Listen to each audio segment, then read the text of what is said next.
Biz salomatlik haqida suhbatlashamiz. Buning uchun esa bizda mutaxassisimiz borlar. Tibbiyot va tabobat fanlari nomzodi, ham shifokor, ham tabib Mag'firat Jumayevna. Ular bilan bugun biz jigar kasalliklari haqida suhbatlashamiz. Qiziqarli bir faktga ko'zim tushdi. Inson organizmidagi o'zini o'zi tiklovchi yagona organ bu jigar hisoblanar ekan. Bugun biz aynan jigar haqida suhbatlashamiz. Haqiqatan ham o'zini o'zi tiklaydigan a'zo, yagona organ bu jigar hisoblanadi. Jigarda shunday xususiyat borki, ya'ni tibbiyot terminologiyasida buni regeneratsiya deymiz. Jigar nimadir hisobiga zarar ko'radi. Deylik, kimyoviy dorilar yoki bo'lmasa deylik virusli gepatitlar. Mana xalqimiz orasida juda ham ko'p uchraydi hozir virusli gepatit A, B yoki bo'lmasa C turlari mavjud. O'shalarning hisobiga jigar hujayralari shikastlaydi va jigarda shunday o'zgarishlar sodir bo'ladi, qotish holati, difuz zararlanish deymiz yoki bo'lmasa fibroz zararlanish va undan ham kuchliroq zararlanish, sirroz holati. Mana shunday holatlarda jigarga ozgina yordam bersak, boya yuqorida aytganingizdek parhez orqali yoki bo'lmasa qo'llab-quvvatlovchi gepatoprotektor dorilar yoki dorivor giyohlar orqali jigarga yordam bersak, jigar o'zini 90 kundan 180 kungacha bo'lgan davrda o'zini tiklash xususiyatiga ega. Masalan, yuzingiz tiniq ekan yoki yuzingiz chiroyli ekan, rangingiz tiniq ekan yoki bo'lmasa ko'zingizni ichi sarg'ayibdimi deymiz yoki yuzingizda dog' paydo bo'libdimi deymiz. Bularni barchasi menimcha o'sha jigardagi bo'layotgan holatlardan belgi, to'g'rimi? Jigar mana hozirnikini ko'ryapman, yuzingizda deyarli hech qanday bir dog'lar, hech qanday bir chiziqlar yo'q-da. Bu ham o'sha sog'lomlikdan, ichki organlaringizning sog'lomligidan darak beradi. Albatta. Mana bizga ham qabulimizga ayollar kelishadi. Negadir kosmetologga boryapman. Natijasini sezmayapman. Yuzimdagi dog'lar ketmayapti deydi. Ichki organ bilan ishlash kerak bo'ladi. Siz aytganingizdek, haqiqatan ham jigar, o'tqop bilan bog'liq muammolarda yuzda shunaqa dog'lar paydo bo'ladi, ko'z ichi sarg'ayish holatlari bo'ladi, holsizlik bo'ladi, charchoq bo'ladi, shunga o'xshash muammolar bo'ladi. Jigar o'zi gung a'zo, gapirmaydigan a'zo.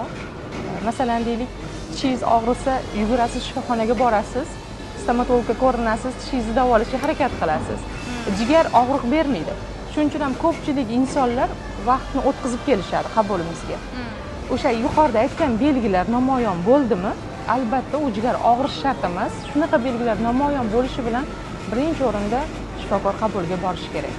Kerakli tahlillar, jigarni ultratovush tekshiruvdan o'tkazish yoki bo'lmasa deylik qon tahlillari orqali o'sha fermentlarni albatta tekshirish kerak bo'ladi. Siz yuqorida aytgan ko'z o'sha oq qismini sarg'ayishi qachon sodir bo'ladi? Jigar fermentlari deymiz. ALT, AST, bilirubin deymiz. Mana oramizda mana shu hozir bizni eshitib turganlar orasida ham shunday muammolar bo'lishi mumkin. Albatta, har 6 oyda hech bo'lmaganda bir marta shifokor ko'rigida bo'lib, o'sha fermentlarga qon tahlili topshirib turish kerak bo'ladi. Jigarimiz o'zi qaysi mahsulotlarni juda ham yaxshi ko'radi? Ko'proq unga qaysi mahsulotlarni berishimiz kerak? Jigardagi profilaktika nuqtai nazaridan. Profilaktika uchun deylik, tabiiy ovqatlarga to'xtalamiz. Jigar oqsilni yaxshi ko'radi. Oqsil. Chunki jigarni gepatosit hujayralari, milliardlab gepatosit hujayralarining ozuqasi uchun oqsil kerak bo'ladi. Eng foydali oqsillarni aytaman, sut-qatiq mahsulotlarida bo'ladi. Tvorogda ko'p miqdorda, sut, qatiqda, hamma sut mahsulotlarida bor oqsil. Go'sht mahsulotlari.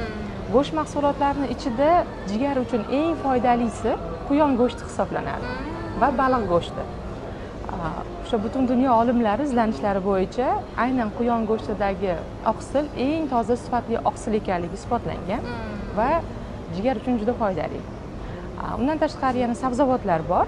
Sabzavotlar orasida gepatoprotektor xususiyati yuqori bo'lgan mevalardan yoki sabzavotlardan bittasi lavlagi hisoblanadi.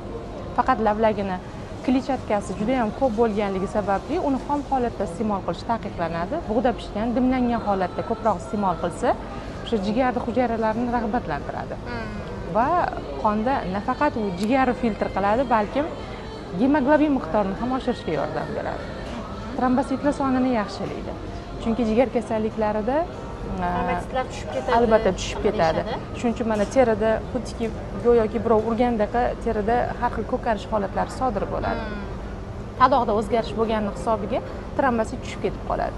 O'shanday holatlarda ham hech bo'lmaganda haftada 2-3 marta lavlagi salat iste'mol qilish foydali hisoblanadi. yana undan tashqari dorivor giyohlarimiz ham bor jigar uchun, profilaktika uchun ichib yuradigan. Masalan, hamma bilgan rastarovsha dorivor giyohi. Tarkibida silimarin moddasi mavjudligi sababli jigar hujayralari o'sha silimarin moddasiga sezuvchanligi yuqori va gepatosit hujayralari tez rag'batlanadi, tez o'zini regeneratsiya qilish xususiyati oshadi. Silimarin moddasida aynan. Ibn Sino bobomizni tib qonlar kitobida 100 dan ortiq dorivor giyohni aynan jigar uchun foydali xususiyatlari aytilgan. Endi bitta dorivor giyohni 100 ga yaqin kasallikka shifo bo'lishi o'zi to'g'risida manbalar bor. Endi izlanaman desangiz, aynan tabobat yo'nalishi bo'yicha tarkibida silimarin moddasi bo'lgan dorivor giyohlar juda ham ko'p. Bittagina endi rastarovsha emas, chunki xalqimiz orasida juda ham ko'pchilik bu o'sha rastarovshani bilganligi sababli shu giyohni aytdim. Aynan urfga kirdi desak bo'ladi. Ha, albatta. Jigarim og'riyaptimi yoki jigarim bezovta qilyapti, rastarovsha ichgan. Rastarovsha to'g'ri. Lekin degan joyi bor. Agar jigar hujayralari qattiq shikast yegan bo'lsa, deylik, mana bemorlar eshitib turgan bo'lsa, buni bilishadi. Diffuz zararlanish, kuchli fibroz chandiqlanish va sirroz holatlarida bitta rastarovshani o'zi kamlik qiladi. Kuchi yetmaydi. Bunaqa paytda men bemorlarga kompleks yondashaman. Eng kamida retseptni ichida, masalan, bemorlarga beradigan giyohimni ichida 30 ga yaqin giyoh bo'ladi. 30 ga yaqin. Shu o'rinda aytib o'tish kerak. Hozir Mahfuratxon aynan tabobat bilan ham bir necha yildan beri shug'ullanadilar, ham o'zlari shifokorlar, ham o'zlari tabiblar va bugungi kunda jigar kasalliklari hamda buyrak va boshqa bo'g'im kasalliklari bo'yicha bir nechta dorivor giyohlarni ixtiro qilganlar, to'g'rimi? Hozirgi kunda aynan jigar kasalliklari bo'yicha bizda davolanayotgan bemorlar soni juda ham ko'p. Buni biz tibbiyot nuqtai nazaridan avvalambor bemorlarga berib, oldingi keyingi holatini tekshiruvlar orqali tahlil qilamiz. Masalan, laborator tahlillari orqali, instrumental tekshiruvlar orqali tahlil qilamiz. Endi albatta jigar kasalliklarida qancha tez davo muolajalari qilinsa, shuncha tez kasallikning chuqurlashib ketishini oldini olgan bo'lamiz. Mana yaqinda bitta qabulimizga bemor keldilar, jigarlari sirroz holatida. Yosh yigit. Energetikni bir kunda hech bo'lmaganda bitta ichmasam, o'zimni tetik his qilmayman deydi. Haqiqatan ham jigar kasalliklarida holsizlik, charchoq o'ta kuchli bo'ladi, lekin buni o'rnini energetik bilan to'ldirish bu noto'g'ri narsa. O'zi energetikni hisobiga jigar zararlangan. Ya'ni qonda ham virus aniqlangan. Virusni kech aniqladik biz. Juda kech aniqladik. Lekin virusgacha bo'lgan davrda ham muntazam yillar davomida gazli ichimliklar, energetiklardan muntazam foydalanib kelgan. Shuni hisobiga ham jigar hujayrasi yaxshigina zararni ko'rib bo'lgan. Endi jigar bunaqa holatda zararlanib bo'lgandan keyin biz ham aytamiz, jigar ko'chirish amaliyoti. O'sha amaliyotgacha ham albatta yetib borsa. Jigar xom narsani yomon ko'radi. Kletchatka juda ko'p narsani yaxshi ko'radi deganni eshitganman. Yo'q, issiqni ham yomon ko'radi. Nimaga? Jigar kasalliklarida vena porta degan qon tomiri bo'ladi. O'zi issiq temperaturani o'zi yomon ko'radi, vena porta kengayib ketib qoladi. Iliqlikni yaxshi ko'radi. Issiq temperaturada. O'rta me'yorda bo'lish kerak. Issiq vanna hattoki taqiqlaymiz viruslar sonining ko'payishiga va jigarni tez o'sha ichkarida dimlanish hisobiga vena porta kengayib ketishi ehtimoli yuqori bo'ladi. Issiq ovqatni hattoki taqiqlaymiz. Va xom narsalar, kletchatkaga boy ovqatlar ham jigarni haddan ortiq ishlashiga sababchi bo'lib qoladi. Ayollarimizda o'sha eng ayollarni qiynaydigan bitta holat, muammo yuzlardagi dog'lar. Yuqorida ham gaplashdik bu haqida. Yuzlardagi dog'lar va ugrilar. Bular ham ichaklar bilan, jigar faoliyati bilan, o'tqoq faoliyati bilan bog'liq.